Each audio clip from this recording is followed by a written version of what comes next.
Així és com a Espanya, a Barcelona, hi ha els cafès que van a la gent de teatre, i els de cine, i els literaris, i els músics.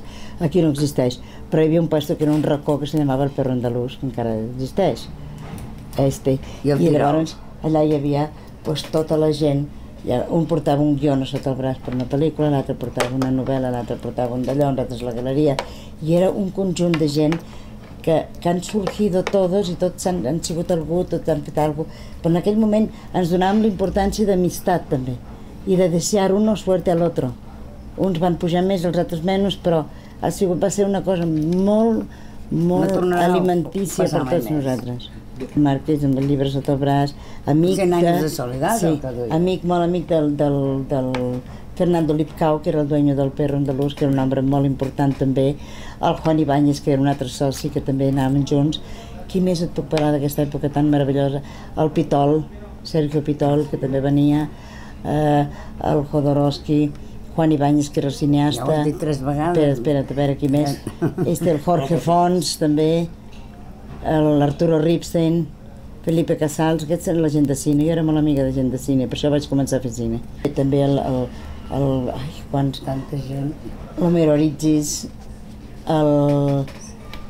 qui era aquest altre espanyol que també anava molt per aquí, pel cafè. I el crític de cine tan important, l'Emilio García Riera, que acaba de morir, gran amic, l'Emilio García Riera, actrices, la Pilar Pellicer, jo què sé, s'ajuntava tothom, era un món d'actors, d'artistes, de pintors, d'escriptors i de cineastes.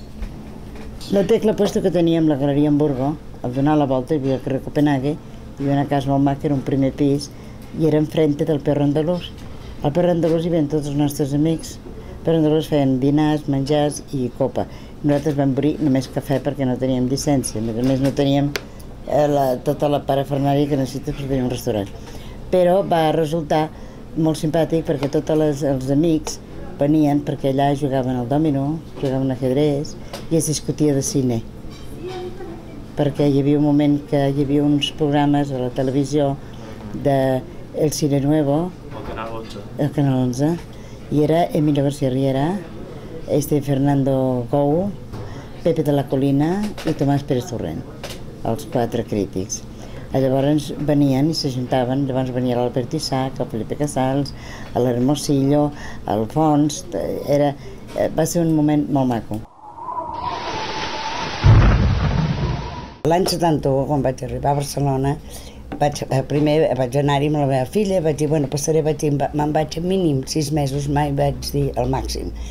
Llavors vaig poder col·locar la meva filla Betsy a l'escola Massana, que el meu tio ja era mort, i perquè nosaltres no hi vam poder anar mai per la nostra edat. Llavors va fer molta il·lusió que la meva filla entrés a l'escola Massana. Llavors, clar, en 6 mesos no hagués acabat un any almenys a l'escola, i vaig dir quedar-me més. Llavors vaig veure aquest puesto, vaig començar a parlar amb les meves germanes, fer alguna cosa a Barcelona. Jo no vaig poder anar a Barcelona de turista, sinó rehabitar-me altre cop. I llavors, buscant i pensant que millor, i amb la Maria Antònia Pelau sí que tenia aquella botiga d'artesanies allà al barri Gòtic, no la tenia encara. I li vaig dir, Maria Antònia, m'agradaria molt, si poguéssim fer una galeria d'art aquí a Barcelona, seria com una continuïtat del que hem fet a Mèxic.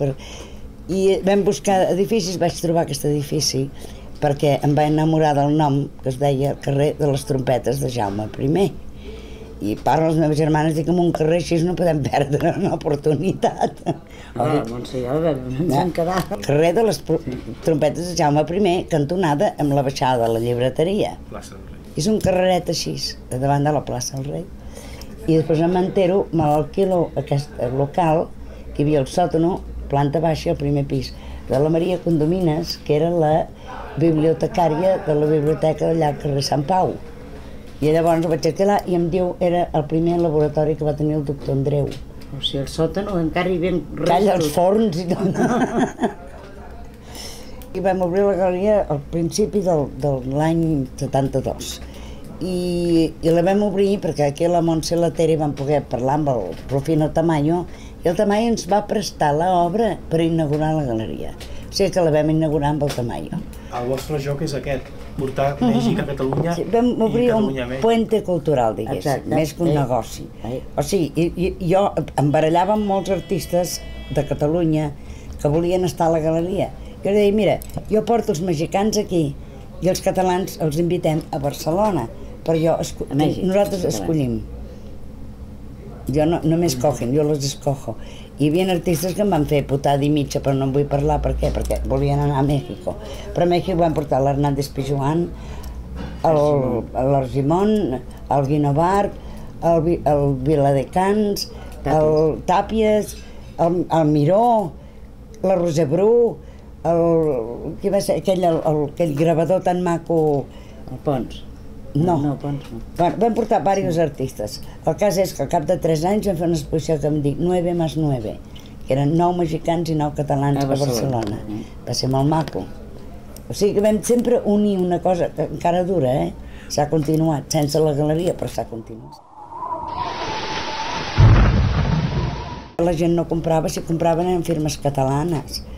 I llavors dic, bueno, hem de tenir paciència amb el Herralde, ens assentàvem i deien, mira, el que estàs fent és magnífic, jo també vull publicar llibres que no són de catalans, estem amb el mateix, i ens preníem un vinito i ens donàvem ànimo tots dos. De les capillites i tota la cosa interessant era qui ve, quién viene, quién tienes, m'entens? Tot això va funcionar molt bé i vaig vendre, l'única obra d'art que vaig vendre va ser amb aquests escriptors, perquè coneixien el Cuevas, coneixien el Tamayo, coneixien a diferents artistes i almenys venia algo. Va ser molt difícil perquè tots els catalans i molta gent venia. Jo tenia unes exposicions així plenes de gent i com que la meva galeria, la nostra, entraves al carrer aquí i a dalt i no era molt gran. Llavors la baixada de la llibreteria, que és molt ampla, davant de la plaça del Rei, tota la gent sortia fora a prendre el vinito. Van venir policies grises i em deien, señora, está prohibido tener más de 20 gentes. Jo vaig seguir fent-ho, no van treure mai ningú, ni m'ho van prohibir ni em van treure fora. Jo al Cici Pellicer li vaig dir, no ho entenc. Tinc recordes de diari, tothom parla tan bé i tot, però no passa res que d'allò. Mira, no t'oblidis que Catalunya no va tenir mai res que veure amb la colonització d'Amèrica. I tu estàs representant Sud-amèrica. Dic un moment, no confunden, estic representant Amèrica en certa part i artistes internacionals de qualsevol part del món. Això és el que estem fent, que és el que tenim a Mèxic. I els catalans que volem portar a Mèxic perquè la nostra galeria és totalment internacional. Llavors, què vols que faci? Li vaig dir. No, ho fas molt ben fet, i però aquí la gent viu d'esquena. Així mateix, el Cici Pellicer. El dia de ma partida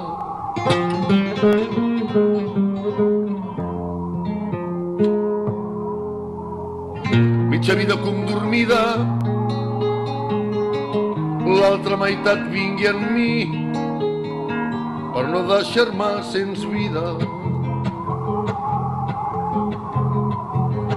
Avui en terres de França i demà més lluny potser no em moriré d'enyorança, ans d'enyorança viuré, ans d'enyorança viuré.